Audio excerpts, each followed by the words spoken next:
자, 우리가 열왕기하 4, 5, 6, 7장까지 이렇게 보셨고요. 이번 시간은 8장 보겠습니다.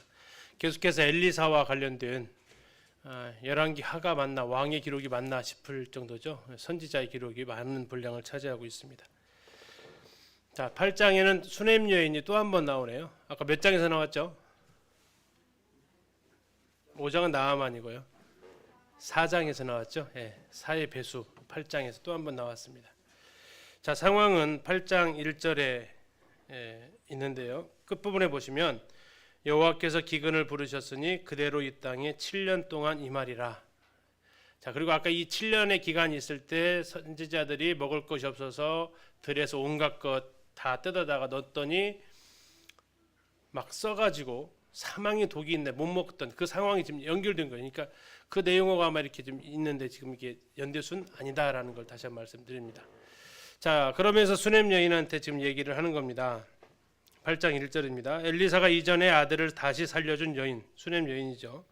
너는 일어나서 내 가족과 함께 거주할 만한 곳으로 가서 거주하라. 7년간 있다 와라 라고 합니다. 그러면 엘리야하고 좀 상황이 다르다라는 걸 알 수 있습니다. 엘리야 때의 기근은요, 전 지역적인 이스라엘 전체 지역적인 기근이었다라는 얘기입니다. 근데 지금 이 상황은요, 7년간 피해 있을 수 있는 지역이 있었다라는 얘기죠. 그러면 전 국토적인 상황은 아니었다라는 것을 또 생각해 볼 수 있습니다. 수넴과 사마리아와 이쪽 지역에 중앙산지 중심으로 아마 흉년과 기근이 찾아오지 않았을까, 특히 이제 사마리아 중심으로 찾아오지 않았을까 싶습니다. 그래서 그 수넴 여인이 피해서 간 곳은 블레셋 땅으로 가게 됩니다. 해안 평야를 찾아가게 된 거죠. 아무래도 그쪽은 좀 더 땅이 비옥하고 평야 지역이기 때문에 7년을 버틸 수 있었던 것 같습니다. 7년이 끝나서 다시 돌아왔는데 자기 집이 지금 다른 사람 소유가 되어져 있었습니다. 황당했겠죠. 팔고 간 것도 아닌데 다른 사람 소유가 지금 되어진 겁니다. 자, 이 사실에 대해서 이제 왕한테 호소를 하게 되는데요.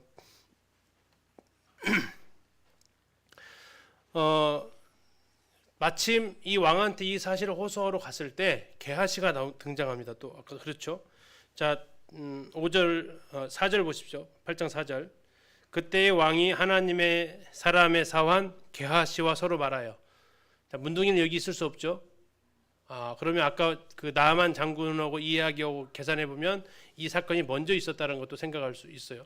아무튼 시간적인 순서는 아니다라는 것 생각하시고, 자, 이 게하시가 무슨 얘기해 줬었냐면 아마 여호람 왕이 듣고 싶었던 거, 네 선생님 도대체 어떤 일 하고 다니냐 뭐 물었던 것 같아요. 그러니까 이런 일도 있었어요, 저런 일도 있었어요 하는데 때마침 무슨 얘기를 하는 거예요? 죽은 사람도 살렸어요, 우리 선생님이. 누군데 하면서 얘기를 하는데 마침 그때 누가 등장하는 겁니까? 수넴 여인들은 바로 저 사람 아들이에요 딱 얘기하는 거예요. 와, 당신이 그 놀라운 것을 경험한 사람입니까? 근데 어쩐 일로 오셨습니까? 사실은 이렇게 해서 땅이 제가 좀 억울하게 됐습니다. 그럼 당연히 돌려드려야죠 하면서 일이 그냥 아주 그냥 쑥 순탄하게 해결이 돼버립니다. 게하시가 한 건을 어쨌든 했죠. 자, 이렇게 해서 수넴 여인이 다시 한번 돌아오게 되고요. 하나님의 말씀, 하나님의 선지자의 말을 따라 순종하고 갔던 그에게 다시 손해가 없게 하는 또 말씀을 생각해 볼 수 있습니다. 자, 다음엔 7절부터는 또 아람 왕 베나닷과 관련되어진 내용인데요. 엘리사가 엘리야에게 맡겨졌던 세 가지의 마지막 미션이 있었습니다. 첫 번째가 엘리사한테 기름 부어라. 두 번째가 아람 왕 하사엘한테 기름 부어라. 세 번째가 예후한테 기름 부어라. 근데 지금 엘리사가 드디어 두 번째 명령을 지금 이행하러 가는 겁니다. 두 번째 명령이 아람 왕 하사엘한테 가서 기름 부어라 이것이었습니다. 하사엘한테 기름 부어서 왕으로 세우라라는 미션이었습니다. 자, 그래서 이제 엘리사가 다메섹으로 올라가는데 용감하죠. 두 나라 사이가 별로 그렇게 좋은 사이는 아닌데 올라갑니다. 근데 베나닷이 이 엘리사가 보통 사람이 아니라는 걸 알기 때문에 자기가 지금 병들었는데 엘리사한테 돈을 주면서 내가 나을 건지 안 나을 건지 좀 알아봐 달라고 합니다. 그래서 이 하사엘이 예물을 들고 가서 엘리사한테 물으러 옵니다. 그래서 이제 어떻게 되겠습니까 했더니 엘리사의 답이 10절입니다. 엘리사가 이르되 너는 가서 그에게 베나닷한테 이르라라. 왕이 반드시 나으리라 하라. 그러나 여호와께서 그가 반드시 죽으리라고 내게 알게 하셨느니라. 무슨 말 같아요? 반드시 낫는데 반드시 죽는데요. 다시 말하면 병으로는 안 죽는다라는 얘기입니다. 병으로는 죽지 않는다. 이게 병 때문에 네가 죽을 것은 걱정하지 말라고 지금 얘기를 하는 겁니다. 그러면 다른 걸로 죽는다라는 거죠. 다른 것이 뭘까요? 하사엘을 이렇게 쳐다봅니다. 하사엘을 아주 그냥 그 눈싸움 하듯이 막 째려보면서 쳐다봅니다. 11절 보십시오. 하나님의 사람이 그가 부끄러워하기까지 그의 얼굴을 쏘아보다가 갑자기 이제 뭐예요? 막 우는 겁니다. 이 앞에 있던 하사엘이 얼마나 당황스럽겠습니까? 막 자기를 째려보다가 갑자기 막 우니까 도대체 왜 내 주여 왜 그러십니까? 하니까 엘리사가 얘기하는 겁니다. 네가 앞으로 우리 민족한테 할 일을 보니까 정말 너무나도 가슴이 아파서 울 수밖에 없다. 그리고 너는 이제 왕이 될 건데 네가 왕이 되어서 우리 민족을 되게 괴롭히겠구나라고 얘기를 하는 겁니다. 이제 이 하사엘이 13절 보십시오. 하사엘이 이르되 당신의 읽기가 좀 그러죠. 개 같은 종이 무엇이기에 이런 큰 일을 행하오리까 이렇게 얘기합니다. 굉장히 자기를 낮추는 모습이죠. 나는 뭐 이렇게 할 수 있는 제목도 안 됩니다. 13절 끝에 보니까 여호와께서 네가 아람 왕이 될 것을 너에게 알게 하셨느니라 이렇게 얘기를 합니다. 드디어 이제 예언을 듣고 가는 거죠. 근데 그것이 자기 나라 선지자도 아니잖아요. 자기가 믿는 신도 아니잖아요. 다른 나라의 하나님의 선지자가 지금 얘기하는 건데 그걸 어떻게 한 겁니까? 철석같이 딱 믿은 거죠. 엘리사의 명성이 꽤 있었던 것 같습니다. 아무튼 그렇게 와서 왕한테 물어보니까 왕한테 왕이여 반드시 살아나십니다 하고 그 다음 날 어떻게 합니까? 15절 그 이튿날에 하사엘이 이불을 물에 적시어 왕의 얼굴에 덮음에 왕이 죽은지라. 그렇죠? 병으로는 죽지 않는다. 그러나 반드시 죽는다. 어떻게 죽었어요? 질식사죠. 이제 이렇게 하사엘에 의해서 베나닷이 죽임을 당하게 됩니다. 그리고 나서 한편 이제 카메라가 이제 아람도 아니고 북이스라엘도 아니고 어디로 돌아갑니까? 남유다로 이제 돌아가는 겁니다. 이때 하면서 이렇게 돌아가는 거예요. 그 시간을 좀 느낌을 아시면 되겠습니다. 여호사밧이 드디어 이제 돌아가시게 되고 여호사밧의 아들이었던 누구요? 여호람 그가 왕이 됩니다. 8년간 통치를 하는데 나중에 그는 창자에 병이 들어서 죽게 되는 일들이 등장을 하는데요. 자, 이 여호람 누구냐? 여호사밧의 아들입니다. 뭐 큰아들이겠죠. 왕이 되는 거니까. 근데 여호사밧이 누구랑 통혼을 합니까? 아합과 통혼을 합니다. 아합의 부인이 누굽니까? 시돈 사람 이세벨입니다. 국제 결혼을 했잖아요. 그러니까 아합과 이세벨 사이에서 태어난 딸이 있었습니다. 그게 누굽니까? 아달랴라는 딸이죠. 이 아달랴가 아합과 여호사밧의 통혼으로 인해서 남쪽으로 시집을 오게 되어서 누구랑 결혼했다고요? 여호람과 결혼을 하게 됩니다. 그래서 아합의 딸하고 여호사밧의 아들하고 결혼을 해서 이제 이어져 가면서 이제 두 나라가 혼인으로 동맹을 맺게 되는 거죠. 근데 누가 누구의 영향을 받습니까? 아달랴가 여호람의 영향을 받아요? 여호람이 아달랴 영향을 받아요? 대단하지 않습니까? 한 명 왔거든요. 딱 한 명. 북이스라엘에서 딱 한 명 넘어왔어요. 그러면 보통 누가 영향을 받아야 돼요? 100명 중에 한 명 와 있으면 한 명 영향을 받아야 될 거 아닙니까? 근데 안 그렇더란 얘기예요. 이 물 큰 한 잔에 시커먼 먹물 하나 딱 떨이면 누가 영향을 받아요? 이 물이 영향력을 받는다란 얘기예요. 그래서 시커매진단 말이에요. 다시 말하면 아달랴 혼자, 물론 혼자는 안 왔겠지만 시녀 데리고 왔겠지만 그가 왔을 때 이스라엘의 한 명의 공주가 시집으로 왔는데 유다의 종교가 바뀌어버렸어요. 뭘로요? 바알 숭배를 하는 겁니다. 그걸 성경은 뭐라고 표현하고 있습니까? 아합의 집과 같이 됐다라고 이야기를 하고 있는 겁니다. 18절 보십시오. 8장 18절. 그가 여호람이 이스라엘 왕들의 길을 가서 아합의 집과 같이 하였으니 이는 아합의 딸이 그의 아내가 되었음이라. 이렇게 나옵니다. 결국 이제 남유다마저 북이스라엘 쪽에 길을 가게 되었다라고 이야기를 하게 됩니다. 이 여기에는 안 나와 있지만 역대기에는 이렇게 되면서 아달랴가 무슨 일을 한지 아십니까? 시동생들을 전부 죽여버립니다. 여호람의 동생들을 다 죽여버려요. 왜 죽였을까요?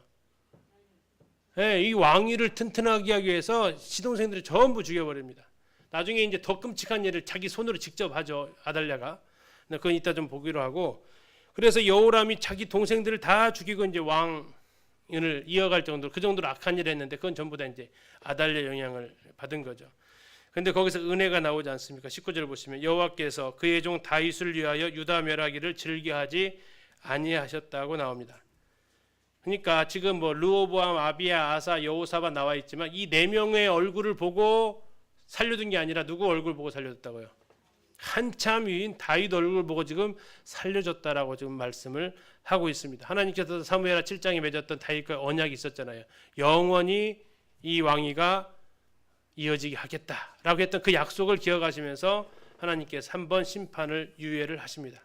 나중에 저 뒤에 가면 또 한 번 유예를 하시는데 첫 번째 유예의 원인은 다윗을 위해서 그렇게 하셨다고 말씀하고 있습니다. 자, 이렇게 되니까 지금 누가 누구를 배반한 겁니까? 여호람이 하나님을 배반한 겁니다. 여호람이 하나님을 배반하니까 누가 또 그러면은 이 여호람을 배반을 할까요? 바로 에돔이 배반을 했다라고 얘기합니다. 20절입니다. 8장 20절. 여호람 때에 에돔이 유다의 손에서 뭐 했다고요? 배반했답니다. 자, 열왕기상 23장에서 무슨 얘기 나오냐면 당시에 에돔에는 왕이 없었다. 속국이었다는 얘기입니다. 여호사밧 때 그렇습니다. 근데 여호사밧 죽고 여호람이 등극하면서 여호람이 그래도 여호사밧은 통혼은 했지만 하나님을 배반하진 않았거든요. 근데 그가 이제 아합의 집으로 가면서 하나님을 배반하니까 에돔이 먼저 배반을 합니다. 그 밑에 보니까 22절 끝에 보니까 그때에 누구도 배반하여 림나도 배반을 하게 됩니다. 배반하는 일이 계속 일어나는 겁니다. 국력이 점점 뭐 했다는 얘기죠? 약해져 갔다라는 거죠. 자, 그렇게 되니까 나중에 이제 여기 나와 있지는 않지만 역대하로 가게 되면 21장에서 다른 나라의 침입까지 받는데 블레셋이 그들을 쳐들어오고요. 아라비아 사람들이 쳐들어옵니다. 유목민들이 쳐들어오는 거죠. 그러면서 무슨 일이 벌어지냐면 이제 여기에 여호람의 아까 형제들이 다 죽어나갔잖아요. 이 블레셋과 아라비아 사람들이 쳐들어와 가지고는 아하시 하나 남겨놓고 전부 자식들을 다 죽여버립니다. 그러면서 이제 외아들이 아닌데도 외아들처럼 지금 가는 거예요. 여호사밧 다음에 여호람. 여호람이 자기 동생들 다 죽이면서 혼자 남았어요. 여호람 다음에 누구요? 아하시아. 다른 적국들이 와가지고 나머지 왕들을 다 죽여버렸어요. 자, 이런 가운데서 정말 위태위태하게 지금 유다 왕조가 이어져 가고 있고 이 배경에서 오바댜가 등장하게 됩니다. 이따 오바댜 좀 보겠습니다. 자, 그리고 나서 말씀드린 대로 이제 아하시아가 왕이 되는데 이 아하시아라는 사람의 이름은 역대하에서 여호아하스 또는 아사랴라고 이렇게 같은 이름이 지어져 있습니다. 그가 22살에 왕이 되어서 얼마간 통치해요? 1년간 통치합니다. 특별히 그는 이제 객사를 하게 되죠. 북이스라엘 가서 그의 외삼촌이었던 요람 병문안 갔다가 예후한테 죽임을 당하게 됩니다. 아까 말씀드린 이 아하시아는 누구냐면 여호람과 아달랴 사이에 태어난 아들이 여럿이 있었는데 아라비아 사람과 블레셋 사람이 와서 이 사마리아를 유다 예루살렘을 치면서 혼자 살아남은 아들. 참 안타까운 상황이 전개가 된 거죠. 잠시 이제 이 책에는 없지만 제가 좀 가져와 봤습니다. 이 상황입니다. 자, 르호보암에서 출발을 합니다. 르호보암에 출발을 해서 여로보암 같이 이렇게 출발을 하죠. 그러다가 이제 쭉 지금 어디쯤 와 있습니까? 우리는 지금 여기에 와 있는 겁니다. 북쪽에는 누구요? 북쪽에는 여호람. 요람은 여호람입니다. 같은 얘기입니다. 다음에 남쪽에는 아하시아. 현재 지금 여호람 죽었죠. 아하시아가 통치를 하게 되는 겁니다. 자, 그것을 족보로 따지면 어떻게 되냐면 다시 한번 좀 정리를 좀 해볼게요. 북이스라엘의 오므리가 이스라엘의 왕이 되었습니다. 그리고 그가 아합을 낳았죠. 그리고 아합이 시돈의 딸이었던 이세벨과 결혼을 합니다. 그렇죠? 그 사이에서 누가 태어났다고요? 아달랴라는 딸이 태어납니다. 이 딸을 남유다의 여호람하고 시집을 보내서 결혼 동맹을 하게 된 거예요. 그리고 나서 그 사이에서 태어난 아들이 누구라고요? 아하시아라는 겁니다. 자, 이 아달랴가 여호람의 동생들을 전부 죽이고요. 아하시아의 또 동생들 그 블레셋과 아라비아가 와서 또 죽임을 당합니다. 이 얼마나 유태하게 지금 넘어가는지를 볼 수 있죠. 그리고 이제 마지막 잘 아시는 아달랴에 의해서 죽임 당하지 않고 유일하게 살아남았던 깐나니로 있었던 요아스, 그가 이제 결국 정말 꺼져가는 촛불처럼 위태위태하게 왕조를 이어가는 겁니다. 그리고 지금 북이스라엘은 아까 말씀드린 대로 아합, 열왕기하 1장에서 아하시아가 난간에서 떨어져서 병들어서 죽고요. 3장에서 여호람이 등장을 하게 되는 겁니다. 그렇게 해서 이제 지금 누구랑 엘리사랑 같이 여호람은 살아가고 있다. 이 계보를 좀 이해를 하시면 도움이 좀 되겠습니다. 자, 그리고 이 아하시아가 또 한 번 연맹을 맺는데 그의 외삼촌이었던 여호람이, 요람이라고도 합니다. 여호람이 아람과 또 한 번 싸우게 됩니다. 근데 그 싸움에서 부상을 입고 북이스라엘의 여호람이 이스라엘로 이렇게 요양차 오게 되죠. 그 외삼촌이 병들었다는 얘기를 듣고 자기도 다시 사마리아로 가서 이스라엘로 가서 병문안하러 갔다가 예후에 의해서 둘이 한꺼번에 죽는 사건이 앞으로 이제 등장하게 됩니다. 자, 우리가 이제 그 구약 성경이 어려운 이유가 이제 지금 잠깐 들어가게 되는데요. 이 사건하고 선지서, 구약의 선지서가 몇 권 있죠? 총 17권 있습니다. 17권. 이사야부터 시작해서 말라기까지 17권입니다. 흔히 말하는 대로 대선지서에 해당되는 이사야, 예레미야가 에스겔, 다니엘, 그래서 이 대선지서가 5권 있고 호세아부터 말라기까지 소선지서가 12권 있습니다. 근데 그 선지자들은 나라의 상황이 좋을 때 나타난다고요? 안 좋을 때 나타난다고요? 안 좋을 때 나타난다고요. 지금 나라의 상황이 좋아요? 안 좋아요? 안 좋죠. 그러면 나타날 때가 됐구나라는 거지. 이제부터 시작을 하는 겁니다. 그래서 열왕기하하고 선지서랑 연결해서 읽어야 선지서가 읽히게 됩니다. 그 배경을 알아야. 그래서 이제 오늘 그 선지서를 먼저 공부를 하시게 되고, 지금 이제 원래 9장 가야 되는데 예후가 지금 아합을 멸망시켜야 되는데 앞에 말씀드린 대로 지금 오바댜가 등장을 했어요. 여기 오바댜가. 그래서 오바댜를 지금 갈 거예요. 8장 9장 안 넘어가고 이때에 등장했던 사건이 오바댜에 있기 때문에 오바댜를 지금 이번 시간에 지금 간다는 얘기입니다. 이해가셨죠? 그래서 그 선지서에 대해서 잠깐 알아보고는 오바댜를 가보려고 합니다. 자, 선지서 보면 지금 우리 책은요, 아까 보셨죠? 몇 쪽으로 써 있었죠? 네, 138쪽에 보시면 되겠습니다. 자, 선지서를 들어갔습니다. 총 17권 있는데 17권 있는 이 선지서를 좀 보시도록 하겠습니다. 자, 선지서를 쓴 사람들은 선지자라고 하죠. 주로 그들은 죄와 타락의 시대에 등장을 해서 백성들한테 회개하라고 외칩니다. 하나님의 심판이 가까이 왔다라는 겁니다. 그래서 세례 요한이 외쳤던 것처럼 회개를 촉구를 하게 되는데 첫 출발은 사무엘이 선지자로서의 역할을 시작을 하고 제일 마지막 선지자로 말라기까지 BC 1100년에서 400년까지 한 7, 800년 정도 선지자들의 역사가 일어나게 됩니다. 이 선지자들이 주로 하는 일은 두 가지를 하는데 하나는 선포하는 일을 합니다. 하나님의 말씀을 공개 발표한다라고 생각하시면 되겠습니다. 은밀하게 하는 게 아니라 대놓고 얘기를 하는 겁니다. 그리고 무슨 얘기를 하냐면 앞으로 있을 일들을 얘기를 합니다. 이게 미래에 있을 일들, 예언이다라고 보통 얘기를 하죠. 미리 예자 써서 미래를 내다보고 백성들한테 지금 너희들이 죄를 짓고 있다, 상황이 안 좋다, 회개해야 된다, 그래서 너희들이 회개하면 하나님께서 다시 회복시켜 주실 것이다 라는 것을 얘기하는 겁니다. 선지서들의 패턴은 거의 비슷합니다. 지금 상황이 매우 안 좋다, 너희들이 살 길은 회개하는 거다, 만약에 회개하지 않으면 하나님이 너희를 심판하실 것이다, 그러나 회개하고 돌아오면 하나님이 반드시 구원하시고 회복시켜 주실 것이다 라고 선지서들의 패턴은 거의 같습니다. 선지서에 나오는 주제가요, 첫 번째 하나님의 거룩성입니다. 왜냐하면 마치 검정 바탕에 하얀색 점을 찍으면 눈이 확 들어오듯이, 하얀색 바탕에 검정색 점이 찍히면 확 보이듯이 하나님의 거룩성에 비춰봤을 때 그들의 죄악됨이 확 부각되는 거죠. 그래서 백성들의 죄와 실패가 보이고 그래서 그런 가운데서 회개하라고 촉구를 하게 됩니다. 회개하지 않으면 심판할 것이다. 그런데 선지서의 특징, 나중에 아모스서가 좀 대표적인데 열방들에 대한 하나님의 심판을 얘기를 합니다. 이것은 뭐냐면 당시 사람들의 이 신에 대한 개념은 각 나라의 신이 있어서 각 나라의 신은 자기 나라만 관리를 해요.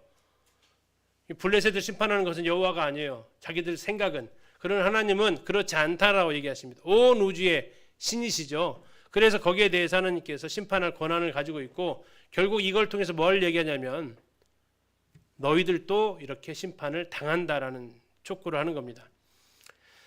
이스라엘의 일부가 포로 귀환할 것, 또 메시아가 오실 것, 이런 내용들, 또 메시아가 큰 영광 중에서 다시 오실 거 하는데 그들이 이제 예수님의 초림과 재림을 잘 이해하지 못하면서 유대인들은 아직도 오실 메시아를 지금 기다리고 있는 거죠. 다음에 하나님께서 택한 백성이 회복될 것이고 그리스도가 전체 이 온 세계를 통치하신다라는 것을 그 주제에 따라서 17권의 내용 중에 중복되어서 나타나는 것도 있고 어느 하나가 되게 강조되어서 나타나는 것도 있습니다. 선지서에 나타나는 용어를 보면요. 지금 통일한국 시대에는 기록 선지자가 없습니다. 분열한국 때 있다라고 생각하시면 됩니다. 그러면 이스라엘 하면 이스라엘 전체 나라가 아니고 북쪽에 있는 이스라엘 10지파, 원래 하나님께서 유다 지파하고 베냐민 지파만 주셨던 거죠. 그리고 10지파를 여로보암한테 주셨잖아요. 그래서 이스라엘 하면 그쪽 10지파가 되게 됩니다. 가끔씩 아브라함 전체를 가리킬 때도 물론 있지만요. 유다다 그러면 남쪽에 있는 유다와 베냐민 지파고요. 에브라임이다 그러면 북쪽 이스라엘을 대표하는 지파입니다. 그래서 호세아에서 10지파 북왕국을 묘사할 때 에브라임이라는 단어가 많이 쓰는데요. 또 하나의 특징은 뭐냐면 호세아 정도 가면요. 나라가 거의 망하게 갈 때쯤 됩니다. 자, 그때는 이따 보시겠지만 예후 이후로 이 북쪽과 남쪽의 북쪽의 국력이 급격하게 내려가기 시작합니다. 물론 여로보암 2세 때 다시 회복을 하긴 하지만 이 예후 그때 요단 동쪽에 있는 데는 다 날려요. 전부 다 빼앗깁니다.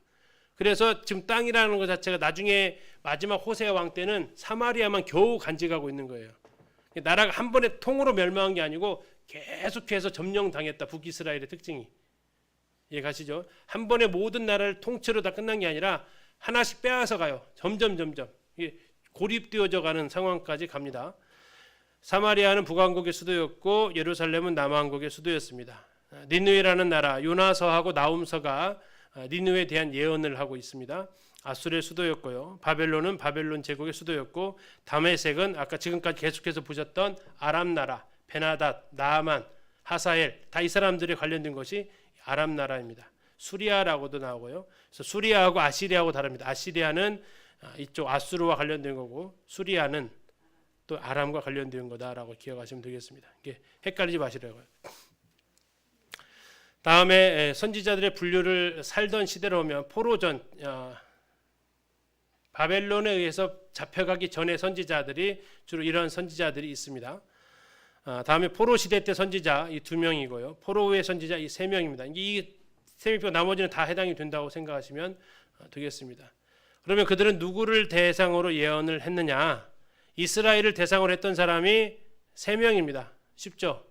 호세아, 요나, 아모스. 그리고 이 사람들의 특징이 뭐냐면 선지자들의 특징은요. 몰아서 나와요. 몰아서. 그래서 호세아, 요나, 아모스가 같은 시대에 몰아서 등장해요. 다음에 열방의 선지 다른 나라를 대상으로 했던 선지자가 나훔이 아수르 대상, 니느웨를 대상으로 합니다. 오바댜 오늘 학교인데 에돔을 대상으로 선지자 역할을 합니다. 요나는 직접 갔죠. 어디로요? 니느웨를 직접 가서 했던 최초의 선교사입니다. 다음에 하박국 이것은 바벨론에 대해서 예언을 하면서 결국 이건 유다와 연결이 됩니다. 그래서 유다 선지자들이 훨씬 더 많습니다. 이 북이스라엘은 정말로 빨리 망하기도 했고 중요한 것은 빨리 망하는 것을 보고서도 유다가 돌이키지 않기 때문에 하나님은 유다를 향해서 더 많은 선지자를 보내십니다. 그런데도 그들은 또 멸망하게 되죠. 자, 이건 지금 우리 교재에 없습니다. 이것만 좀 잠시 보면요. 자, 말씀드릴게요. 자, 통일왕국이 사울, 다윗, 솔로몬에서 끝나죠. 그리고 솔로몬이 죽고 나서 남으로 나누게 됩니다. 그렇죠? 북쪽은 중요한 것인 아합을 우리가 봤습니다. 지금 아합의 마지막 왕인 누구요? 아합의 마지막 왕이 아까 누구였죠? 여호람이었죠. 여호람. 예, 기억하세요? 자꾸 듣다 보면 기억나세요. 자, 그리고 이제 여호람 때부터 등장을 하고요. 자, 남쪽은 이 여호람인데 이름이 같은데요. 여호람은 북쪽으로 가면 이렇게 가고요. 여호와스 이렇게 대각선으로 이름이 한번 헷갈립니다. 그 아합 왕조 때만 그래요. 자, 여기서부터 등장을 하는데 첫 번째 등장하는 사람이 오바댜라는 사람입니다. 이 오바댜는 이 남유다와 관련되어져 있었던 거예요. 그때 일어났던 선지자고 에돔을 대상으로 합니다. 요엘이라는 이 선지자는 또 이 요아스라는 왕을 배경으로 등장하는 선지자입니다. 메뚜기 재앙으로 유명한 건데요. 이 두 명의 선지자는 정확한 기록 시기를 잘 몰라요. 그래서 이 나중에 어떤 책이나 이런 데 보시면 이 두 사람이 다른 데 가 있을 수 있어요. 왜 저랑 다르지? 예, 다를 수 있어요. 그런데 이제 제가 이거랑 뭐 이거 제가 만들지 않았지만 이걸 만드신 분하고 제가 쓴 책이랑 같은 입장을 좀 취하고 있는 겁니다. 그래서 오바댜가 왜 이 여호람 시대인지는 이제 말씀을 드릴게요. 자, 이렇게 해서 한 묶음이고요. 두 번째 묶음이 다음 이게 한 묶음입니다. 북이스라엘 멸망할 때 나타나는 세 명의 선지자예요. 공교롭게 마지막 왕과 마지막 선지자 이름이 같아요. 호세아로. 자, 여기까지 하게 되면 우리가 지금 가지고 계신 책이 끝나요. 다음에 이제 하게 될 다섯 번째 책에서 이 사람들을 다루게 돼요. 왜? 이건 전부 다 유다 쪽이니까. 북이스라엘 멸망하고 난 그 시점부터에 해당되는 선지자니까 이사야, 미가가 한 묶음이에요. 따로따로 등장하는 게 동시에 등장을 해요. 다음에 여기에 나와 있는 예레미야, 나훔, 스바냐, 하박국 이게 또 한 묶음이에요. 그래서 이 선지서가 막 세대별 이렇게 된 게 아니라 묶음으로 등장한다라는 것도 선지서의 하나의 특징이 되겠습니다. 기억하시고 이제 오바댜서로 가보도록 하겠습니다. 140쪽입니다. 자, 오늘 오바댜하고 마무리 짓도록 하겠습니다. 자, 오바댜 이름의 뜻은 참 좋습니다. 여호와를 섬기는 자, 여호와의 종. 오바댜 하면 우리가 열왕기사에서 보셨죠. 아합의 국리 대신으로 선지자 100명을 숨겨서 먹을 걸 줬던 사람, 그 사람이 나오는데 과연 이 구약 성경의 오바댜는 누구냐? 성경이 4명이 나와요. 4명 중에 한 사람 아니겠냐 하는데 아닐 수도 있습니다. 그래서 구약 성경 인물과는 관련 없다고 그냥 선지자다라고 하는 사람도 있어요. 아무튼 정확히는 모릅니다. 하나님이 쓰신 것은 맞고요. 자, 이제 중요한 것은 언제 썼냐라는 겁니다. 왜냐하면 선지서의 배경은 언제 썼고 무슨 배경에서 이런 말을 했느냐가 굉장히 중요하기 때문에 그렇습니다. 가장 큰 것은 이거예요. 예루살렘이 침략을 당했다라는 겁니다. 첫째 조건, 이 오바댜서와 관련되어져서 첫 번째 예루살렘이 침략을 당했다. 이게 첫 번째 조건이어야 되고요. 그렇게 했던 것이 한 4번 있습니다. 첫 번째가 르호보암 왕 때 애굽 왕 시삭이 와서 점령을 한번 했었죠. 그래가지고 막 금방패 다 가져간 적이 있었잖아요. 또 두 번째 바로 지금 나와 있던 이 사건, 블레셋과 아라비아 사람들이 와가지고 아시아를 제외한 모든 왕자들을 죽여버렸던 사건이 있습니다. 세 번째, 아수르가 쳐들어왔는데 그때는 예루살렘을 공격을 안 해요. 유다 지방을 공격한 기록은 나와요. 그래서 그것은 제외가 돼요. 아수르 공격 그 사건은. 네 번째, 바벨론이 와가지고 예루살렘을 멸망시켰던, 완전히 초토화시켰던 사건이 있어요. 그게 4번이 예루살렘 유다 쪽에 이렇게 적들이 쳐들어왔던 사건인데 예루살렘이 공격당한 사건은 그렇게 되면 3번이 됩니다. 애굽 왕 시삭, 다음에 여기 나와 있는 블레셋과 아라비아 사람들, 세 번째는 바벨론의 느부갓네살, 이 세 사람에 의해서 예루살렘이 침범을 당하는 사건이 있었습니다. 자, 그래서 그 3개 중에 하나 골라야겠죠. 두 번째는 에돔의 반란입니다. 에돔이 반란했던 사건이 겹쳐져야 돼요. 에돔이 반란했던 사건, 애굽 왕 시삭 때 해당 없습니다. 그러면 2개로 좁혀집니다. 뭐와 뭘로요? 이 사건하고 아라비아와 블레셋의 이 사건하고 또 하나, 바벨론이 쳐들어왔을 때 에돔이 거기서 박수치고 있었어요. 시편 137편에 보면 거기서 어이구 잘 타라 이러고 있었어요. 이제 이 사건이 있습니다. 자, 그리고 이제 그러면 다시 이제 2개로 좁혀지는 거죠. 그죠? 그러면 왜 이것을 제일 먼저 놨냐? 만약에 바벨론에 의해서 예루살렘이 초토화되고 위에 썼다라면 오바댜서에는 적어도 성전이 불타고 이런 내용 정도는 기록이 되어 있어야 되지 않겠냐라는 겁니다. 굉장히 중요하기 때문에. 근데 그 내용이 오바댜에서는 빠져 있습니다. 그리고 배반한 거하고 박수친 거하고 비슷하지만 다르죠, 느낌이요.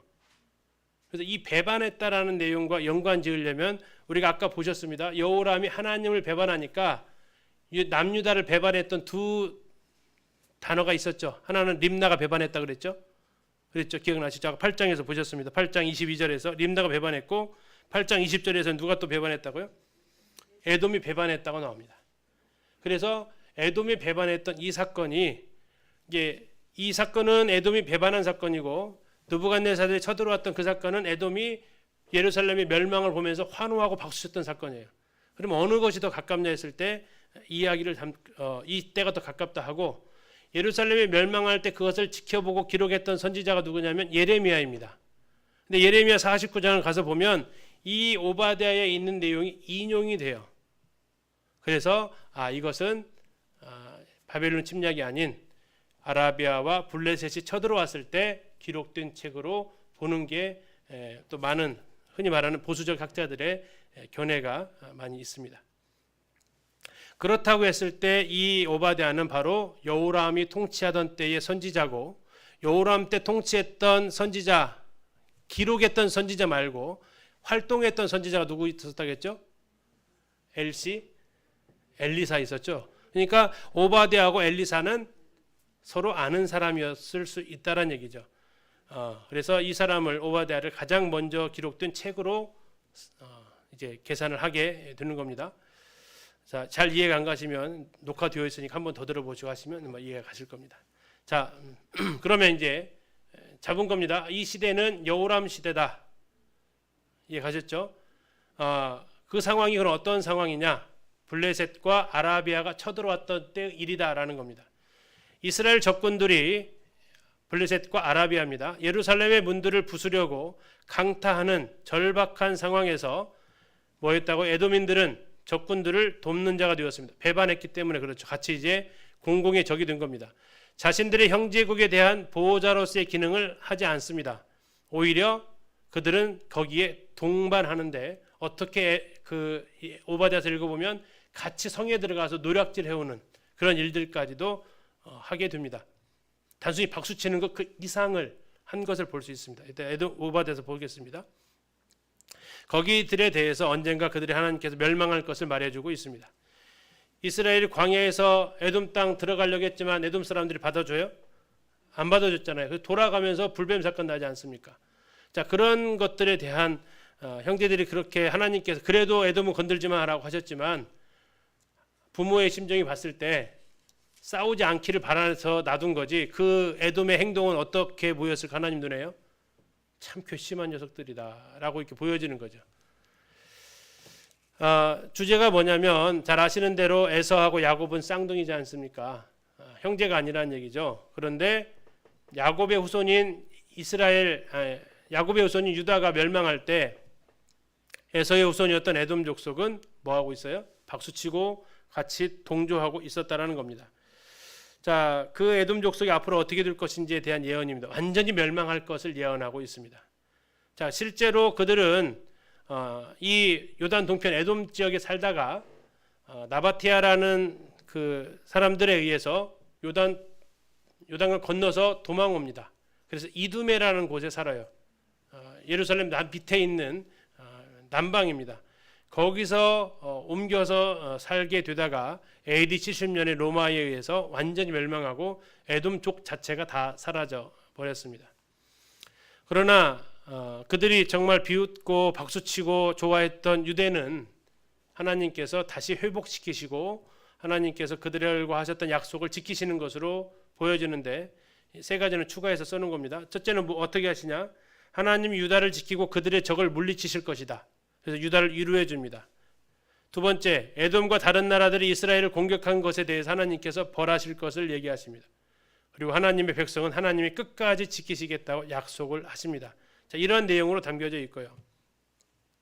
특징은 구약 성경에서 가장 짧은 책입니다. 구약에서 가장 짧습니다.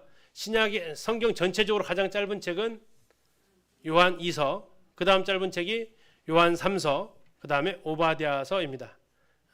구약에서는 가장 짧은 책이고요.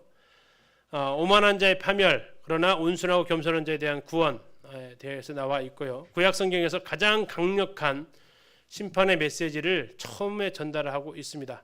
회개하라고 하지 않습니다. 다시 말하면 이미 기회가 없어졌다라는 거고 이미 심판하기로 결정을 하셨다라는 겁니다. 에돔의 운명이 더 이상 돌이킬 수 없는 상황이 되었다라는 것을 볼 수 있습니다. 그 뒤에 에돔의 역사가 나와 있는데요. 그 역사는 쭉 한번 읽어보시면 도움이 되실 겁니다. 역사는 넘어가고요. 자, 개요를 보시겠습니다. 21절까지밖에 없습니다. 한 장짜리고요. 자, 앞에는 하나님께서 에돔을 심판하시겠다고 얘기합니다. 그러면 뭐라고 해야 돼요? 우리가 왜요 하겠죠. 왜 심판하세요 하니까 왜 심판받는지 그 이유를 5절에 걸쳐서 10절에서 14절까지 얘기를 하십니다. 자, 그러면 그들이 어떻게 심판을 받게 됩니까? 라고 했을 때 그들의 이 심판받게 되는 것, 너희들이 비웃던 그들이 와서 너희를 결국 심판할 것을 이야기를 하고 에돔은 영원히 멸망하고 이스라엘 하나님께서 보존하시겠다고 얘기를 합니다. 우리 성경이 오바댜서를 같이 보시면서 내용을 좀 보고 오늘 마무리하도록 하겠습니다. 자, 1절부터 9절까지는 하나님께서 에돔을 치시겠다라고 선언을 하십니다. 1절 보시면 주 여호와께서 에돔에 대하여 이와 같이 말씀하시니라 그랬죠. 에돔에 대해서입니다. 우리가 여호와께로 말미암은 소식을 들었나니 곧 사자가 나라들 가운데 보내심을 받고 이르기를 너희는 일어날지어다. 그럼 너희는 누굽니까? 나라들이라고 나와 있죠. 나라들 가운데서 말했으니까 여러 열방들한테 얘기하는 겁니다. 열방들아 일어나라. 뭐 하자고요? 우리가 일어나서 그와 싸우자. 그가 누구예요? 에돔입니다. 자, 에돔과 싸우기 위해서 하나님께 열방을 들어 세우시겠다라는 얘기입니다. 자, 왜 그렇게 하시느냐? 3절입니다. 너의 마음의 교만이 너를 속였도다. 바위 틈에 거주하며 높은 곳에 사는 자여 네가 마음에 이르기를 누가 능히 나를 땅에 끌어내겠느냐 하니. 자, 그들의 마음의 교만함이 하나님의 심판을 불러왔다고 합니다. 누구도 우리를 건드릴 수 없어. 우리는 어디에 산대요? 높은 곳에 산대요. 높은 곳.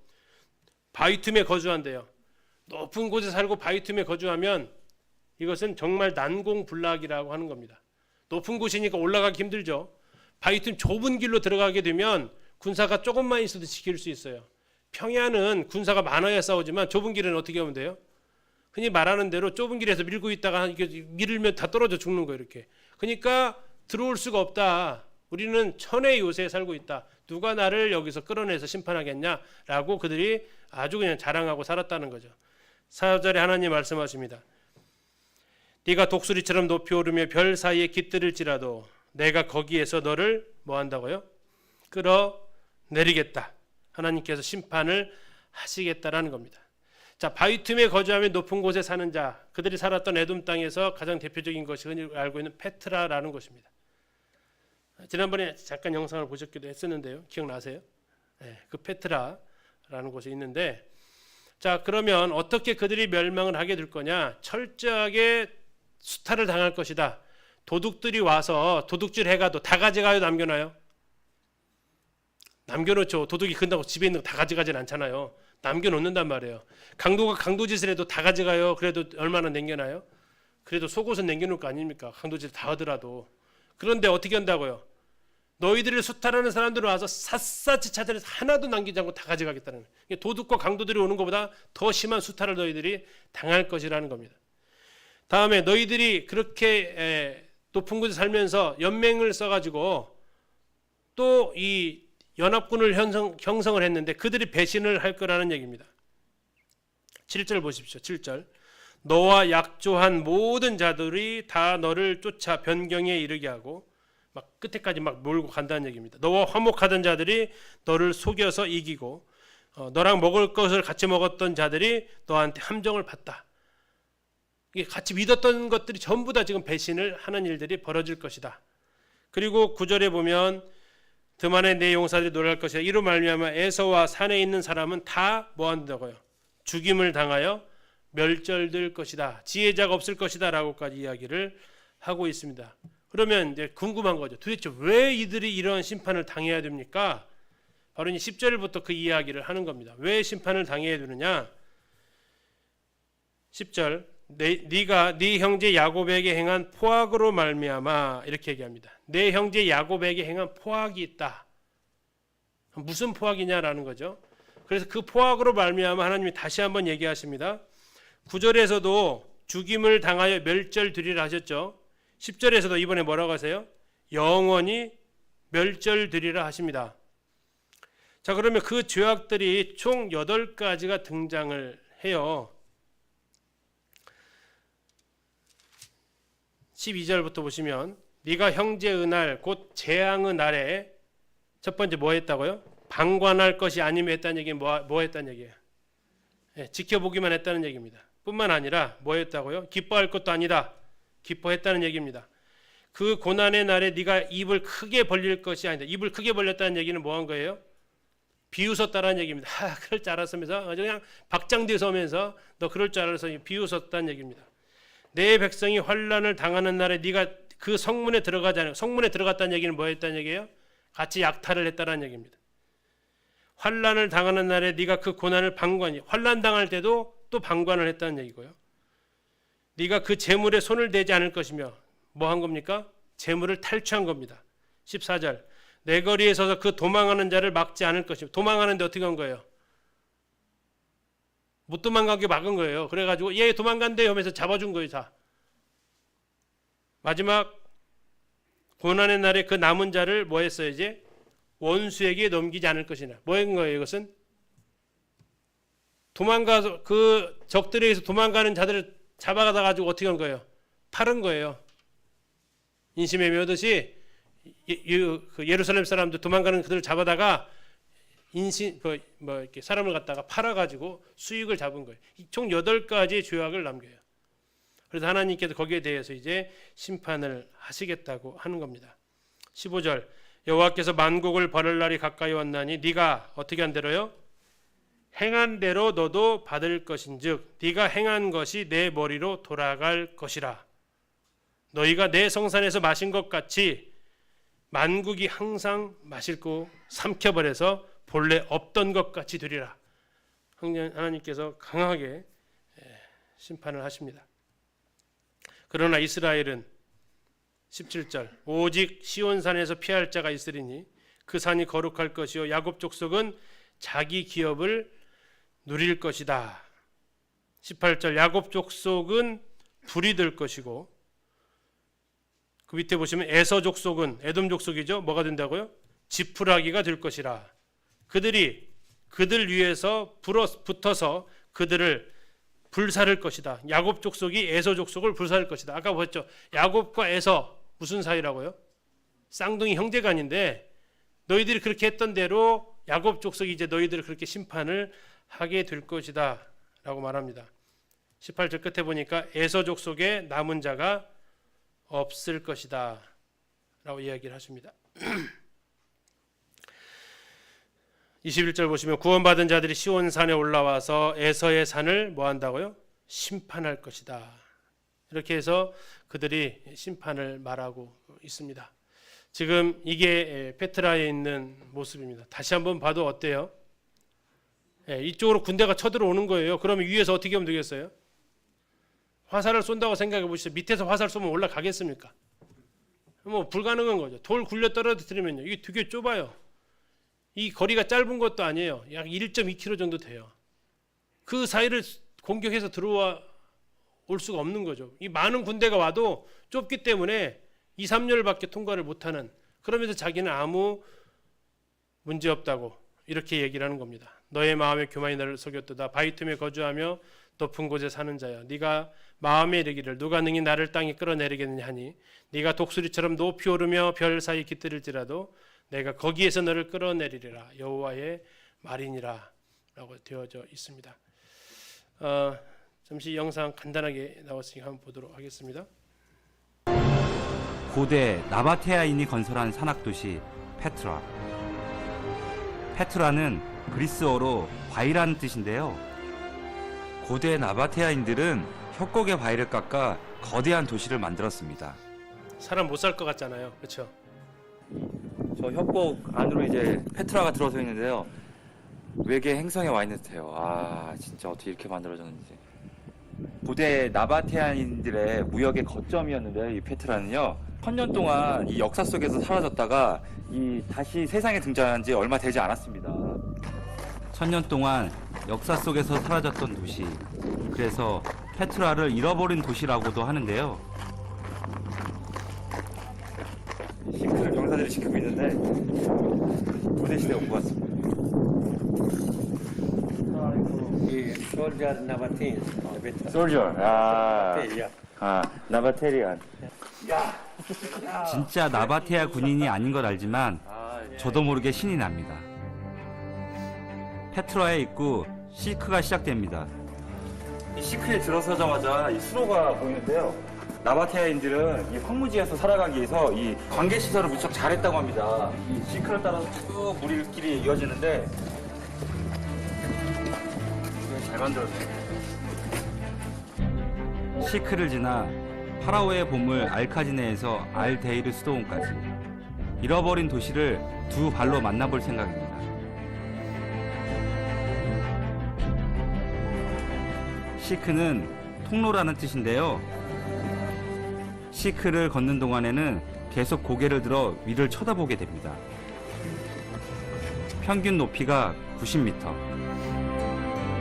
일부 구간은 높이 200m나 되는 거대한 협곡이 이어지기 때문입니다. 100년도 채 살지 못하는 인간은 감히 흉내낼 수 없는 대자연의 영역이 있다는 것을 이곳에서 다시 한번 깨닫게 됩니다. 페트라 일대가 과거에는 바다였다고 합니다. 그런데 지각 변동 때문에 이 거대한 시크가 만들어졌는데요. 언제 바다였겠습니까? 자연의 신비가 진짜 대단합니다. 노아 홍수 때문에. 이런 협곡이 약 1200m 정도 이어지는데요. 변화무쌍한 모습에 지루할 새가 없습니다. 시크의 끝에서 잠시 숨을 돌렸습니다. 보물 창고라고 불리는 알카지네가 이제 흙 사이로 빼곡하게 보이는데요. 과거로 돌아온 느낌입니다. 거대한 자연이 끝나는 곳에서 인간의 위대한 문명이 시작됩니다. 이곳에 보물이 숨겨져 있다고 믿었던 베두인들이 알카지네라는 이름을 붙였다는데요. 알카지네는 보물 창고란 뜻인데 사실은 이곳은 무덤이었다고 합니다. 그런데 이게 뭐 보물이 따로 없네요. 이 자체로 그냥 보물. 자, 여기에 살다 보니까 자기를 누가 심판할 거냐라고 이렇게 교만했던 모습들이죠. 그러나 여기는 바벨론의 나보니두스 왕에 의해서 멸망을 당하게 되고 요단강을 건너서 에돔 땅 이두메에 살고 있었지만 또 요한 힐카누스라는 또 유대인들에 의해서 또 한 번 정복을 당하게 되면서 그들이 힐카누스가 제안합니다. 할례 받을래 죽을래? 뭘 선택하시겠어요? 할례 받겠습니다 하는 거죠. 그래서 개종을 한다는 얘기입니다. 유대교를 개종하는 조건으로 힐카누스가 살려주게 되면서 헤롯이 에돔 사람임에도 불구하고 유대인의 왕으로 등극할 수 있는 길이 열려지게 되는 것도 또 역사의 하나의 아이러니입니다. 힐카누스가 만약 다들 했으면 또 역사는 또 달라졌겠죠. 자, 그들을 멸망시켰던 사람이 바로 이 나보니두스인데요. 우리 핸드북에 있는 거랑 좀 바꿨죠. 저작권 때문에. 이번에 2월 작년이네 벌써. 2월 달에 가서 영국에서 찍었던 사진입니다. 나보니두스 왕 다니엘서에 나오는 벨사살의 아버지라고 알려져 있고요. 바벨론의 마지막 왕이죠. 최종적인 왕이니까. 근데 이 장면을 보면 이렇게 신상들이 이렇게 섬기는 게 나와 있어요. 잘 안 보이시죠? 이게 지금 달이고요. 달을 신이라고 합니다. 신. 다음에 옆에 보면 태양이 있습니다. 태양은 샤마슈라고 합니다. 샤마슈. 그 오른쪽에 별이 하나 있습니다. 별은 이스타르. 그래서 이제 이 세 개의 신을 이렇게 섬기는 모습을 볼 수 이렇게 있습니다. 나보니두스에 의해서 에돔이 멸망당했다. 하나님께서 그들을 통해서 하나님께서 교만한 이들을 징벌하셨다라는 것을 볼 수 있습니다. 이렇게 해서 블레셋과 아라비아가 쳐들어와서 남유다 예루살렘의 아하시아 빼고 전부 왕자들을 죽이는 그 사건에 에돔이 함께 동조하고 함께 그들을 괴롭혔던 거기에 대해서 하나님께서 심판하시겠다고 하면서 써졌던 책이 바로 오바댜서다. 그래서 우리가 성도들이 어려움 당하고 있을 때 우리가 어떠한 태도를 취할 것인가를 생각하게 하는, 뭐 여기는 그럴 분 안 계시죠. 형제들이 어려움 당할 때 박수치고 좋아하고 막 이럴 분 안 계실 겁니다. 그러나 우리가 정말 그들과 함께 아파하고 그들과 함께 기도하는 것은 또한 우리의 책임이기도 하죠. 자, 이렇게 해서 이제 오바댜서를 선지서 한 권 끝낸 겁니다. 책 한 권이 이렇게 빨리 끝나면 참 좋겠죠. 자, 다음 주에는 이제 11기 하로 다시 돌아가서 하게 되고요. 이렇게 앞으로 진도는 그렇게 갈 겁니다. 선지서 가다가 이때 기록된 선지자 있으면 그 선지서 가서 같이 공부하고 다시 돌아오고 하는 그런 과정이 되겠습니다. 형님 기도해 주시고.